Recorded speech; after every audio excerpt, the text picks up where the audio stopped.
Hello, welcome back to my channel. My name is Kelsey and I'm here today to do the mid-year book freakout tag.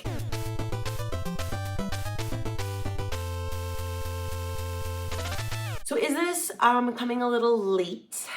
Perhaps. However, I believe that June is the mid-year. So everything I read in June should be considered and is in this video. So we'll get right into it with the first question, which is the best book that you've read so far in 2022. Now, this might be an unpopular opinion, but for me, I'm definitely choosing Gallant for this. Gallant tells the story of a young girl named Olivia who is currently living at an orphanage. She does not know where her mother and father are. All she knows is that her mother told her she should never ever go to their old family home of Gallant. Needless to say, Olive receives a letter in the mail from her estranged uncle to please come back to Gallant, and Olive decides to add a little spice to her life. I absolutely love this book. I read it in one sitting. The blending of V.E. Schwab's beautiful writing and vibes mixed with the drawings in the novel. I just want to show you like drawings like that. I just think everything in the novel is absolutely gorgeous. I think this was so well crafted, so well done. It's an unpopular opinion because I think a lot of people gave this 3 stars this year, which I don't agree with. I think it's atrocious. However, I do understand that this definitely has V.E. Schwab's like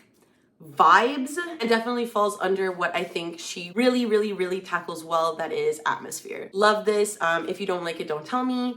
Best book of the year, definitely. The next question is the best sequel you've read so far in 2022, and I have 2 answers for this because I just could not pick between them. They are both finales of series that I absolutely love. The first one is The Burning God by R.F. Kuang. This is the finale to the Poppy War trilogy. It is a trilogy that follows a girl named Rin who gets accepted into this military academy until a war breaks out. This is a retelling, a fantastical retelling of the rape of Nanking. So definitely trigger warnings for that. Where the story ends up in definitely goes more along the fantastical route, and the character development of Rin is definitely some of the most interesting character building that I have ever seen. I absolutely love this series. This was a definite 5 out of 5 stars. I can't believe I finished this series. I want to reread it again. I absolutely love Rin as a character, and I highly recommend if you have not picked up this trilogy or if you haven't finished it, perfection. Similar vein, we have Jade Legacy by Fonda Lee, a series that I absolutely devoured at the beginning of the year, and Jade Legacy was,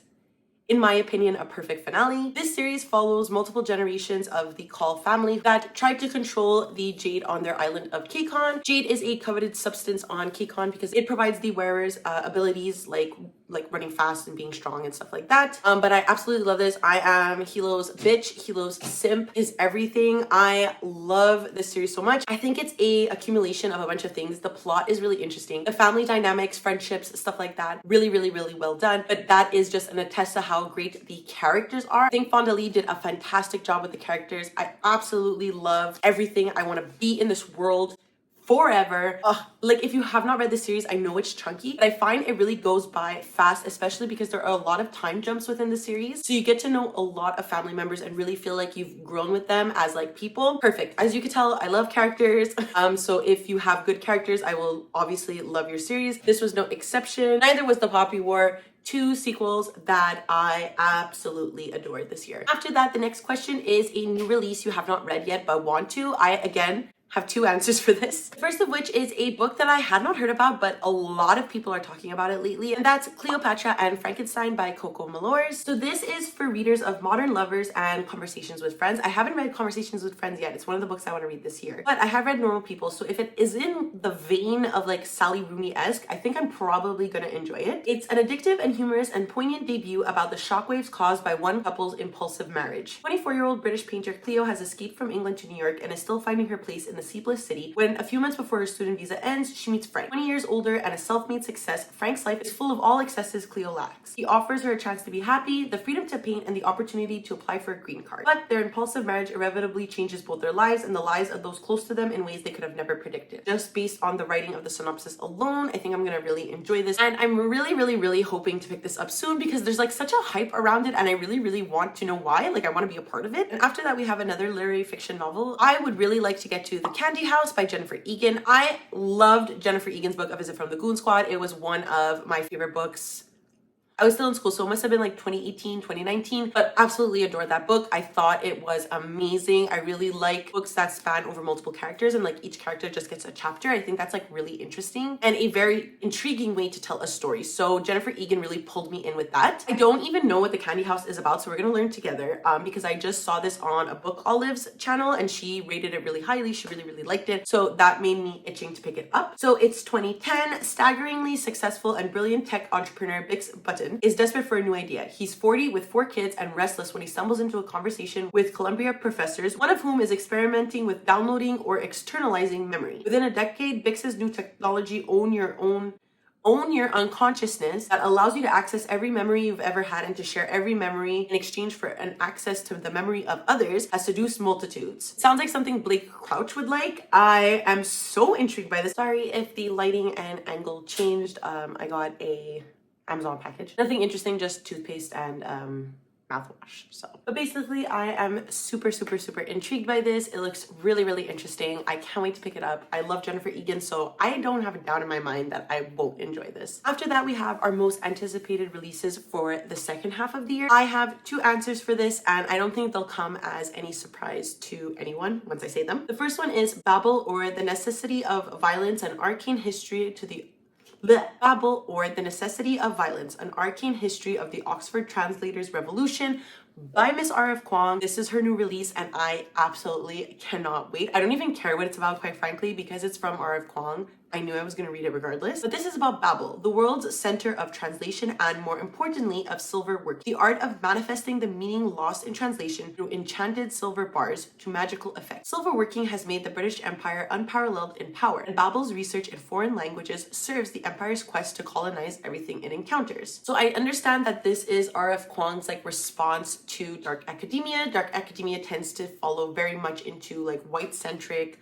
white stories, and there's no real nuance there, and I think that that will be really interesting to read from. Really looking forward to that. And then obviously we have The Lost Metal. This is Mistborn number 7 by Brandon Sanderson, and I believe the finale to the Wax and Wane part of Mistborn. So basically Mistborn is going to be divided into 4 separate eras of time. The Wax and Wane series follows hundreds of years after the first Mistborn series. In all, the Mistborn series follows a group of people who are able to like ingest metals, and if you can ingest like 1 metal or 2, you're like a Mistling, but those who can tackle like all 7, I believe, or 5 are called Mistborns.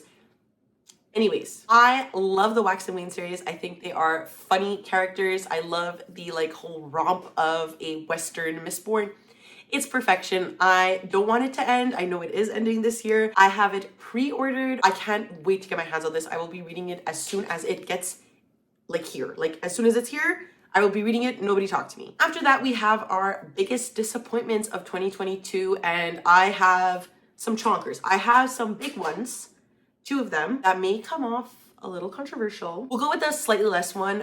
It's Beach Read by Emily Henry. This is by far not everybody's favorite Emily Henry book, but definitely well loved within the bookish community, and I am not one of those people. This follows 2 writers, January and August, and they were like enemies, rivals in school, and now they're both like pretty well off writers, but they are both facing this kind of writing slump, so they decide to switch each other's genres in order to see how the other writes. Anyways, I just didn't feel like the romance made sense. I feel like for writers, they don't actually discuss anything of value in their conversations with one another. I don't know. It was okay. It was an okay book.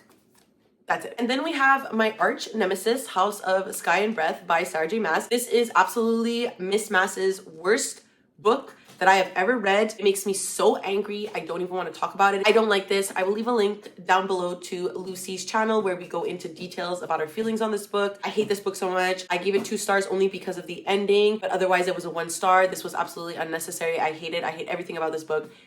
Goodbye. Then we're gonna move on to biggest surprise. And for me, my biggest surprise genuinely was the entire Percy Jackson series, but specifically The Lightning Thief by Rick Riordan. This series follows obviously a young boy named Percy Jackson who soon discovers that the Greek mythology he's learning about in his textbooks is 100% real. Percy Jackson learns that he is the son of Poseidon and is therefore tasked with going to Camp Half-Blood and then like taking on quests and stuff like that. And obviously the series moves a lot from that initial premise. I have pretty much enjoyed every book I've read in this series so far. It absolutely blew me away. I knew I was going to like it, but I cannot believe how much I genuinely enjoy my time. I'm having so much fun reading this. I was reading this as a part of my Percy Jackson salon, which I'm hosting with my friend Haunani, and every month we were reading a book of Percy Jackson. This month is the last month, and I'm sad about it. Yeah, this completely surprised me. I gave this 5 stars. I didn't expect it, and I had so much fun. I understand why people like Percy Jackson now. After that, you have your new favorite author. I'm just gonna go ahead and say Rick Riordan, because a lot of my favorite books this year are from authors that I have read before, and Rick Riordan is actually the only author that I didn't read from before that I gave their book 5 stars. So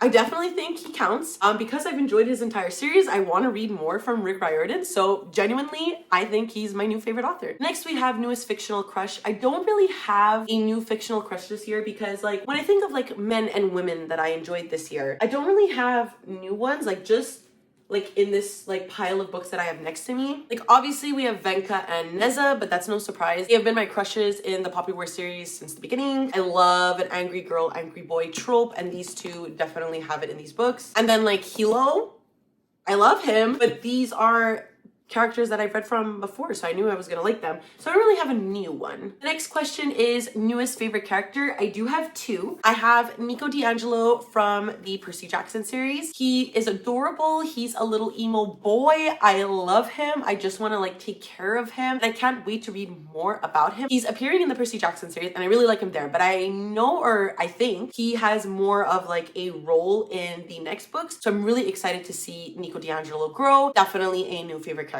for sure. And then I also have Thimble from Legends and Lattes, my little baker mouse. Absolutely loved him. He is there to bake food for Viv and help run her cafe. Adorable. He's the sweetest, most precious thing. I don't even think he says a word, and I love him and I'm obsessed with him and I want him to succeed in life, and I am here for him. The next question is a book that made you cry, and that's definitely All My Rage by Sabaa Tahir. All My Rage takes place in 2 timelines, one in Lahore, Pakistan, and it follows a girl named Misbah. She is newly married, and after tragedy strikes her family, the couple moves to Juniper, California in order to start their new life. You then follow the timeline in Juniper, California with Misbah's son Sal and how he is dealing with the alcoholism of his father and the death of his mother. I'm not even going to talk about this. I think I talk about this book like 40 billion times whenever I need to talk about a book that made me cry. It's definitely this book. We're all aware snot was coming out of my nose. We know what happened. I cried so much reading this book. I don't know if it was the time. I don't know what I was going through that day, but it seems like a lot of people have cried reading this book, so I'm not the only one. And I definitely think Sabaa Tahir really knows how to pull at your heartstrings, and she did it, and she did that for me, and I'll never forgive her for that. Next is a book that made you happy, and I can't say anything else besides Legends and Lattes by Travis Baldree. This book made me smile from one page to the next. It follows an orc named Viv who decides that she wants to leave this like swashbuckling life and settle down and open up a cafe in a town where they have no idea what coffee is. Viv comes together with a bunch of other characters like Thimble, and they are able to make this successful dream a reality. And I absolutely love this. It was so sweet, so cute. It's a cozy like fantasy. I love this so much, and I've been really meaning to like reread it because I just think it was amazing. I think everyone needs to read this if you're just looking for like a slice of life fun fantasy. It's definitely not like political. There's not like a bunch of like fucking characters coming in and there's games and blah blah blah. Like it's just sweet. And I loved it and it made me happy. Next we have favorite book to movie adaptation you've seen so far this year. And I've only seen one, and it's Heartstopper, and I would definitely say that it is the best. I don't need to watch anything else. I absolutely love Heartstopper. It is the story of Nick and Charlie falling in love, going through high school, discovering themselves, finding one another. Like it's just adorable, cute, fun. It makes me cry when I think about it. It made me cry when I watch people's reactions. It made me cry when I watched this show. And it was beautiful. It was perfection. After that, we have most beautiful book you bought this year. I have, obviously, I'm gonna go with Gallant. So nice that I bought it twice. Beautiful covers. The UK cover, absolutely gorgeous. The US cover, just as pretty. Even the UK end papers are just absolutely gorgeous. Stunning, beautiful, show-stopping, amazing. Then we have 2 books that I have not read yet, but definitely on the list of books I need to read. First is A Certain Hunger by Chelsea G. Summers. I'm sorry. This like Enlightenment era front cover, just the fact that there's a heart, and I know that this is about a girl who like is a cannibal. I can't. It appeals to everything I love. Roman, the chalk writing, it's just gorgeous. Can't wait to read this. And then a book that I actually received in the mail from the publisher, I think it was Penguin. Yeah, that I received from Penguin Random House, and I was not expecting, I did not hear about this book, but Uncertain Kin by Janice Lynn Mather. This is a beautiful cover, and ever since, like, look at this, the colors appeal to me. This combination of like a teal and like bright pink it gives me chills. I love it. The back with the pink gradient into purple, the color of the inside cover, just everything about this book has colors that I absolutely adore. And to be honest, ever since I received this book, like unsolicited, didn't even hear about it, I have not stopped thinking about it because of this beautiful cover. And then the final question, we're ending on a bang. What are some of the books that you need to read by the end of this year? All of them, my entire TBR is my only answer for this always. I do have a video for my 30 books I need to read before I'm 30. So that is definitely my priority. I really want to get through that. The Atlas 6 is a book that I got this year that I really would like to get to as well. It sounds exactly up my aisle, and I just think I'm going to love this. I also have a lot of video ideas that I would like to get to. So From Blood and Ash is one of them, and I think it's going to be a really funny vlog, so I'm very excited for it. And then of course the 2 books that I just mentioned based on the cover, this is going to be part of another video idea I have. So I'm just super excited for what I have going for this year, and I'm very excited for the remaining rest of the books that I need to get to. But obviously I have like 100 something books on my TBR, so give me a break, you know? But that's it. That is the mid-year book freakout tag. Let me know down below what your answers to some of these questions are. Let me know if you agree with some of my answers. If you would like to follow me on any of my other social medias, I do leave a link down below to my Twitter, Goodreads, and Instagram if you would like to follow me there. And because it is the end of the video, please do not forget to like, subscribe, and ring the notification bell. As I tell you every time, it makes me feel so good, makes me feel loved, makes me feel appreciated, and then I appreciate you so much, so thank you. And that's it. I never know how to end these things after like I beg for likes and subscribes. So see ya, bye.